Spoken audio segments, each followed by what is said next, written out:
এরপরেও শিকদার ভাই এসেছেন, আমরা ধন্য হয়েছি। এখন আমরা কবি আব্দুল হাই শিকদারের বক্তব্য শুনব। আজকের এই অনুষ্ঠানের বিশেষ অতিথি কবি আব্দুল হাই শিকদার।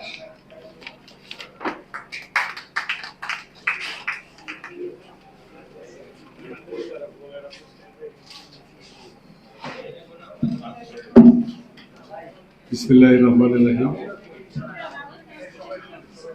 আজকের অনুষ্ঠানের সম্মানিত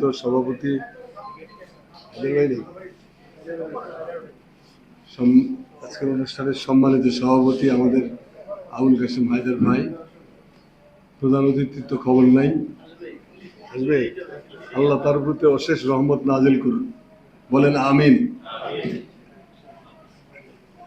প্রধান অতিথিরা তো গুরুত্বপূর্ণ ব্যক্তি, তারা তো একটু দেরিতেই আসে।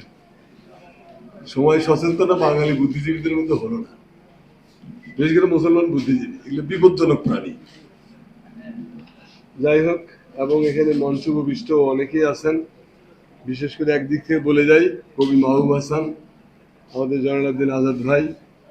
আমি তো গোরা ভাইরে চিনতেই পারিনি, আমি বলি এটা ফিলিস্তিন থেকে কবে আসলো, দাড়ি টাড়ি একদম চিনতে পারিনি লিস্টে।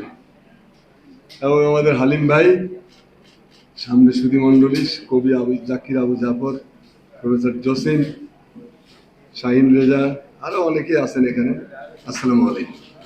আমার বক্তৃতা খুবই সংক্ষিপ্ত, খুবই সামান্য কয়েকটা পয়েন্ট। ফররুক আহমেদের অনুষ্ঠানে আমার আজকের আসার অনুষ্ঠানের সমস্যা ছিল আমার, কিন্তু গতকাল থেকে হায়দার ভাই এতবার ফোন করেছেন, আমি তো তার ফোন ভয় ধরিনি। আমি ফোন ধরলেই আমি আটকে যাবো আর কি। কিন্তু শেষ পর্যন্ত মনে হলো যে ফররুকের অনুষ্ঠান তো শ্রদ্ধা নিবেদনটা করে আসি, না করলে এটা একটু গুনাহ হবে আর কি, সেজন্য আসা। তো এসে মনে হলো যে আমি না আসলেও কোনো ক্ষতি হতো না, কারণ প্রচুর বক্তা আছে এখানে। যেখানে অধিক বক্তা থাকে সেখানে না গেলেও আরেকজনের কোনো সমস্যা হয় না। এমন কোনো মহান কথা তো আর আমরা বলবো না যে কথাগুলো মানে মানুষ শোনার জন্য উদ্গ্রীব হয়ে আছে, বা মানুষের জ্ঞানের জগৎ একটু সম্প্রসারিত হবে। আমি দু একটা কথা বলি। প্রথম কথা হলো যে ফররুক আহমেদের পিতা খান সাহেব হাতেম আলী সাহেব ছিলেন পুলিশ অফিসার। বাংলা সাহিত্যে কয়েকজন পুলিশ অফিসারের কাছে আমাদের অশেষ ঋণ। তার মধ্যে একজন হলো 1914 সালে যে পুলিশ অফিসার কাজী নজরুল ইসলামকে বাংলাদেশের মাটিতে প্রথম নিয়ে এসেছিলেন, বা যে পুলিশ অফিসারের হাত ধরে বাংলাদেশের জাতীয় কবি বাংলাদেশের মাটিতে প্রথম পা ফেলেছিলেন, সেই পুলিশ অফিসার কাজী রফিজুল্লাহ।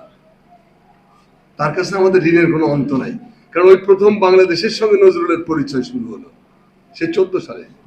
কাজী সিমলা, দরিরামপুর, নামাপাড়া, এগুলো নজরুলের স্মৃতি বিজড়িত স্থান। আরেকজন পুলিশ অফিসার আছেন যিনি একসময় পুলিশ অফিসার ছিলেন, তারপরে একসময় চলচ্চিত্রের হিরো ছিলেন, নায়কও ছিলেন, ধীরাজ ভট্টাচার্য। তার দুটো বিখ্যাত বই আছে, আমরা একসময় গোগ্রাসে পড়তাম। একটা ছিল যখন নায়ক ছিলাম, আর একটা ছিল যখন পুলিশ ছিলাম। তা আপনারা যারা টেকনাফে গেছেন, তারা টেকনাফে যেয়ে দেবে যে টেকনাফ যে থানা, সে থানার মাঝখানে একটা জায়গা খুব সুন্দর করে একটা মাথিনের কূপ হিসেবে একটা জায়গা চিহ্নিত করা আছে। এই মাথিন ছিলেন একজন বার্মিস, অর্থাৎ মারমা আর কি, মানে মক মারমা নাই মেয়ে, তার সাথে প্রেম হয়েছিল ধীরাজ ভট্টাচার্যের। এটা তার ভট্টাচার্য মানে ব্রাহ্মণ, এটা উপরের দিকে জানাজানি হওয়ার পরে ব্রাহ্মণ পিতা তাকে ওখান থেকে খবর দিয়ে নিয়ে যায়, তারা জোর করে ধরে বিবাহ করে দিয়েছে এবং পুলিশের চাকরি ছাড়াই দিয়েছে ধীরাজ ভট্টাচার্য। আরেকজন পুলিশ অফিসার ছিলেন, তিনি হলেন আমাদের যে এমআর আক্তার মুকুল, প্রফেসর মোস্তফা নুরুল ইসলামের পিতা, সাদাত আলী আখন্দ। সাদাত আলী আখন্দের একটা বই খুবই তাৎপর্যপূর্ণ। তিনি লালবাজারের গোয়েন্দা দপ্তরের দায়িত্বে ছিলেন 13 নম্বরে 5 বছর। আমাদের জাতীয় ইতিহাস যারা লিখবে তাদের কাছে এই বইটার একটা আলাদা তাৎপর্য আছে। এবং বক্সার এবং উদয়নালার যুদ্ধে মীর কাসিমের যে প্রধান সেনাপতি ছিলেন তকি খান, তকি খানকে নিয়েও তার একটা বই আছে, ইতিহাসের নায়ক তকি খান। এগুলো গুরুত্বপূর্ণ বই আর কি। এখনকার ছেলে পেয়েদের কাছে হয়তো এটার গুরুত্ব অনুভূত হবে না, কিন্তু যারা জাতির ইতিহাস লেখে তাদের কাছে এই বইগুলোর একটা আলাদা তাৎপর্য আছে।